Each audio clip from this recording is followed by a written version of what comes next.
online embargoed section for 10:30pm tonight. No live tweeting during the broadcast section and use microphone provided. James. Hi Ange, how are the injuries looking ahead of this weekend? Wilson, doesn't look good. We're still waiting for it to settle down and get sort of all the information, but he'll definitely be out for sort of the next period. Bissouma trained today, so he should be available for tomorrow.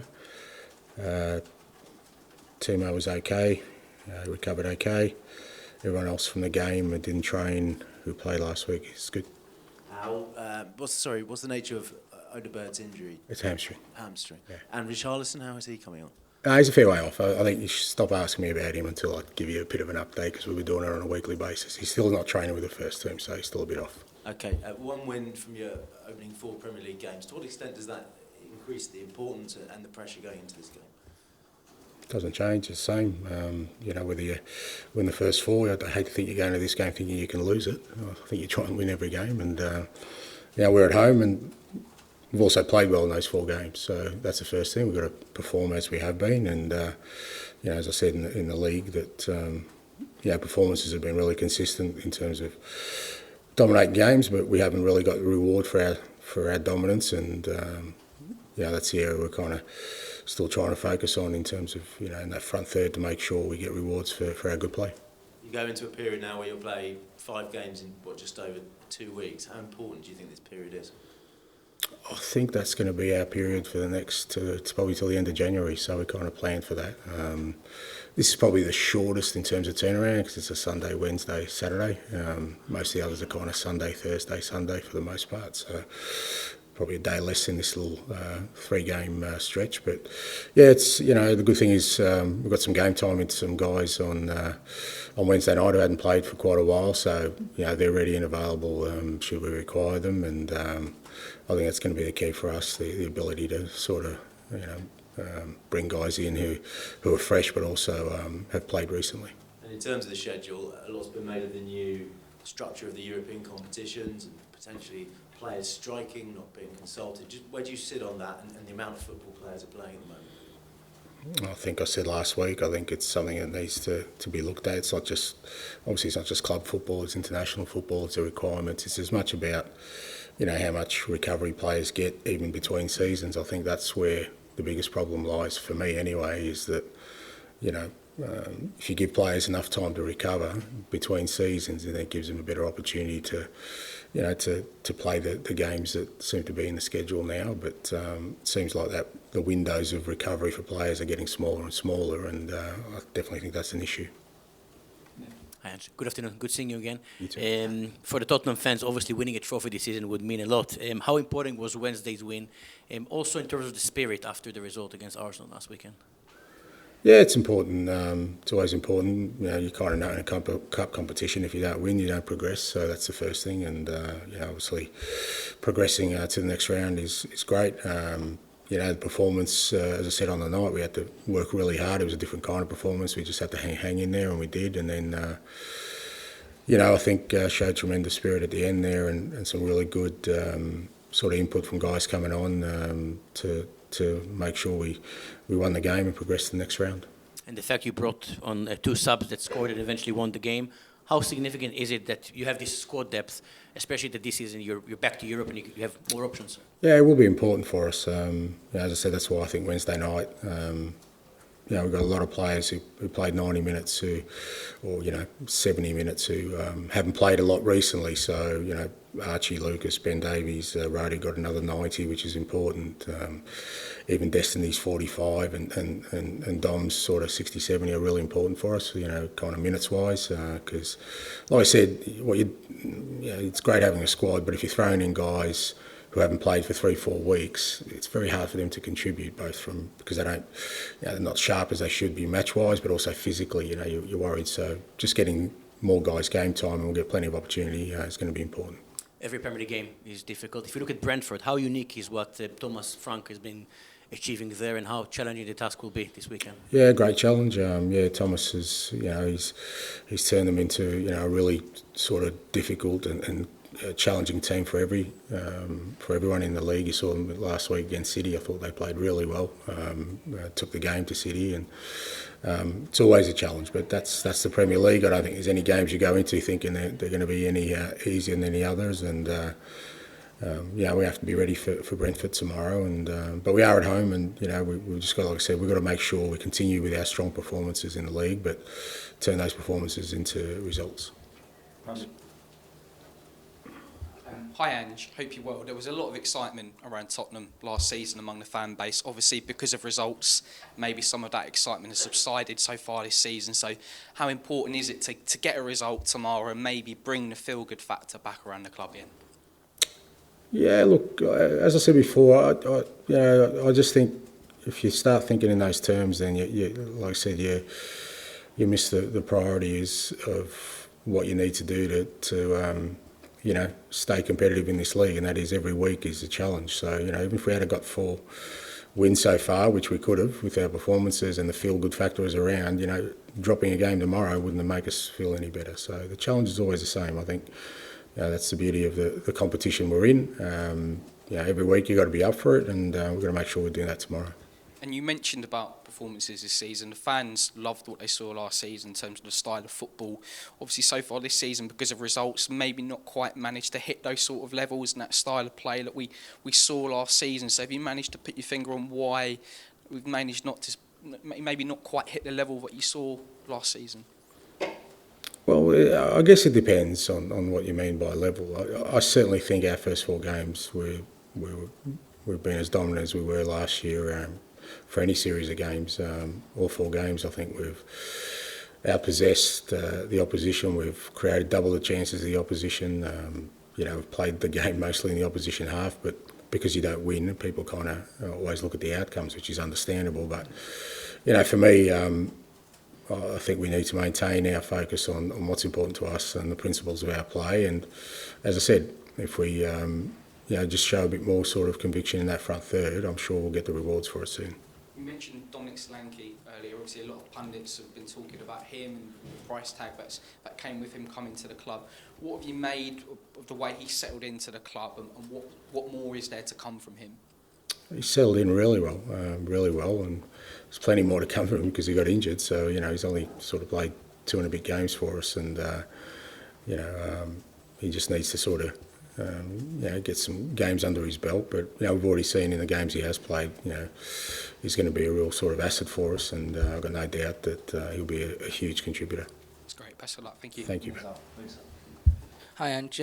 There was some boos from the stand, and you've already talked about it, the substitution in Coventry, but I just wanted to talk about if that negative sort of fan sentiment, that there's some division in the fan base, if that seeps into the environment you have and the player environment.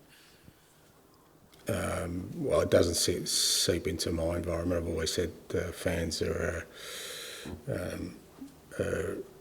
more than sort of free to feel what they feel. I'm not going to dictate the mood of what they do, but it doesn't impact me or what we're trying to achieve. I think you can get carried away in both ways. As I said, we've just got to stay sort of clear-eyed and focused on what we're trying to achieve here and the kind of football team we want to be. And if that's swimming against the tide, sometimes that's all right. Nothing wrong with that. Makes you stronger. You said you don't really use social media last week, and but I'm sure a lot of your players do. Do you have to talk to them a little bit about the sort of maybe environment and not letting that get to them and sort of sticking to the plan that you guys have? Not specifically. I'd like to think players are well aware of the pitfalls of falling into that world. But everyone's got their own choices around that. I think if you start seeking validation from anonymous people, then I think you're going down a rabbit hole that's probably going to end up in tears rather than anything else. Obviously, you're making big changes at the club with personnel and style of play and all this kind of stuff, and there's a lot of historic, changes you're making. Do you sort of feel like maybe that's part of the tension, that there's a lot of changes going on, people aren't getting used to it, and it's not all supposed to be going up and upwards? Yeah, I think that's a big part of it. I think whenever there's change, real change, significant change. I think it does. It unsettles people because people, I guess it's just human nature. You kind of want comfort and security. But, you know, again, I came in here to try and do something that hasn't been done for quite a while. And my view is, when I've done that wherever I've gone, is that you can't just think that me walking in is the answer. You know, you've got to change things. And when that happens, it's unsettling for people, both internally and externally, but I think it's a necessary part of, you know, trying to achieve what we need to. Everyone talks about the first 10 games that you had, which were excellent, but you know, it was that sort of maybe a false dawn a little bit at the time, and maybe it's going to take longer for that sort of run to be consistent across a longer period. No, I don't think it was a false dawn. I think we deserved it. Whether we played well in the first 10 games, we had, I guess I could sit down and go historically as to why after that 10 games, when, you know, we lost probably 3 of our back 4 for 2 months after that, and matters for pretty much most of the year. So, but if people want to sort of just look at it in isolation of just results, yes, 10 games we did well, then afterwards we didn't do well. But, yeah, I think there was legitimate reasons for that. Just a quick one on his Basuma. Is he in a position, if you need him to start, or are you going to be cautious with him? Or? No, like I said, he trained today. He trained fully. It is his first session, so we'll just have to see how he pulls up. But, you know, again, if he's available, he's available. And kind of on the aspect of change and changing the club, you're probably aware you're the first manager that's lasted a full season in the last half a decade at this club. Yeah, they had a cake for me the other day. That's nice. I mean, on that kind of topic, how difficult is it to kind of put in real long-term change at a club that obviously needs another change, or a more long-term change of direction, when it's had so many changes and different routes over the years? Look, it's not difficult for me, because that's how I've always worked. I keep saying, I know I'm not going to be here forever, but I work like I will be, and I'll make changes that I think are going to set the club up for success for a sustainable period. So every decision I make is along, you know, that backdrop. But, you know, sometimes I think if you sort of get caught in this kind of timeline scenarios, I just think you end up making results that potentially, okay, short term might feel good, but long term you're not going to get to where you want to, and that's all I'm interested in. I just want to, like I said, my brief and my focus and my ambition is to bring success. Every decision I make is against the backdrop of that. If you'll permit me one kind of non-football question, I just wanted to ask. It's only because Liz talking about social media made me think about it. When you were talking about Brennan, you mentioned, I think you said, I can switch off and my one follower doesn't notice or get upset by it. Do you actually have like an account that you occasionally dip into that world in? No, I don't. Look, there was years ago. I used to be on just generally because I liked the information that I was getting initially, especially through Twitter, as it used to be called. I thought it was a great resource for information. There was some pretty smart young people on there as well, especially around the football analytics and stuff that I used to get excited about. But it went downhill pretty quickly. And to be fair, the last 2-3 years, I just don't look at it anymore. I just don't think there's any use in it, for me anyway, in my life. And yeah, my one follower is gutted about that. James, please. Hi, Ange. You talked a lot about efficiency in the final third and needing to improve that. I know it's only been a small injury for Solanke, but how disruptive has that been sort of to your planning? Well, it has on the back of Richie not being available either, because I mean we were kind of working on, you know, we thought Richie would be available round 1, and then he's had the setback obviously, which has put him out. So yeah, that hasn't helped us, because like the whole plan was, you know, to have kind of 2 really robust strikers who could, you know, really give us a real threat up front. And you know, with both of them out, it's kind of made it a little bit difficult. We've had to juggle things a little bit, you know. Played Sonny through there, played Decky through there, Kulusevski through there, so it hasn't been smooth. But again, I'm hoping that's sort of behind us now. Bit of luck. And obviously, he came in for a big fee, club record, 65 million. Is that an adjustment that he'll have to make to sort of deal with the expectation that comes with that? Yeah, I don't know, because it's, people were just so quick to judge, mate. It's a small sample. The guy's played less than 2 games for us. I mean, if he's gone 15 games without a goal, then I can answer that question. Or 15 games and he hasn't really contributed, or he's down. But I just think, take a breath. Do a bit of yoga. Just think about the world for a second, and then make an assessment after that. We don't have to rush to judgment all the time, because, the alternative is he may have got off to a great start and, was fit and scored in all 4 games and he's flying, and then goes through a patch like all strikers where he doesn't score. And I just don't look at those things. What I look at is, he's come in, he's fit in really well, but obviously and quite logically, he's picked up an injury that's disrupted the way he probably wanted to start his career. But, we've still got plenty of time for that. That idea of taking a breath and doing a bit of yoga, do you think that applies maybe to the perception of the whole team as well? Do you think there's been a bit of an overreaction to the first sort of 4 games? No, I think it's like I've said a few times, just the way of the world today. I think people would rather be first to make a judgment, even if they're wrong, rather than wait for somebody else. I think just the way we live our lives these days, that there's far more judgment than sort of real reasoned opinion or analysis. But that's just the way of the world, so you've got to live with that. And just finally, you're facing Ivan Toney obviously tomorrow. The club were linked with him a lot. Was he a player you ever actually looked at? We're facing him tomorrow. Yeah, ignore me. Sorry, carry on. We didn't, so just to finish it. But in case they signed him overnight, I was going to go in there and do some new plans. That's all, because we planned without him. But did you ever look at him before he went? No, we did look at him, but I mean, the reality is, and I think I've said that Dom was the one I wanted, and it's kind of we took pretty much the whole summer to get him in because he was the one that kind of fit the profile of what we were looking at the time. Thank you. Finish the section with George, please. Hi, Ange.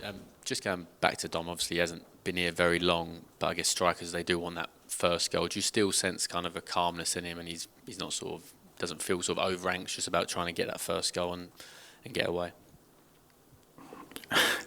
No, like I said, he's just played a couple of games, not even 4 games. So no, I haven't sensed that. I don't sense that. I don't. I think in his mind, he just wants to be in a good physical condition so he can contribute. That's where he's at, and that's where we're kind of the space we want him in. And like I said, hopefully, he gets a bit of confidence out of the game time he got during the week, and builds on that tomorrow. And I'm sure as the season goes on, he'll be a real strong contributor for us. And you mentioned the Wednesday game. You made the 8 changes, and you explained afterwards those 8 players, I guess, needed the minutes. Now they've got the minutes, are we sort of less likely to see as many changes during the Europa League and the Carabao Cup going forward? Just depends how we're going. Like I said, it was a bit different this week because we got a day less than sort of Europe is Sunday, Thursday, Sunday. So this is Sunday, Wednesday, Saturday. So with a day less, and that's quite significant because Wednesday to Saturday, there are guys who had to train today who played the other night, the day before a game. So we were always going to try and make as many changes as we could Wednesday night just to protect the lads, but also get some game time with the guys. So, but it'll be sort of horses for courses. We'll see how we're going through the next period. And I'm sure you saw overnight Graham Arnold's left his role as the Australian manager. I assume you're not going to put your name in the ring, but just generally, what did you make of that decision? Yeah, I'm not really close to it, but he's had a really great stint as a national team boss. He took him to the World Cup, got the best ever results in the World Cup. So, and I think for anyone sort of, when you manage your national team, it's a proud moment. I'm sure he's proud of his achievements, but, like all of us, he passes on the baton now to hopefully somebody who can take the nation forward.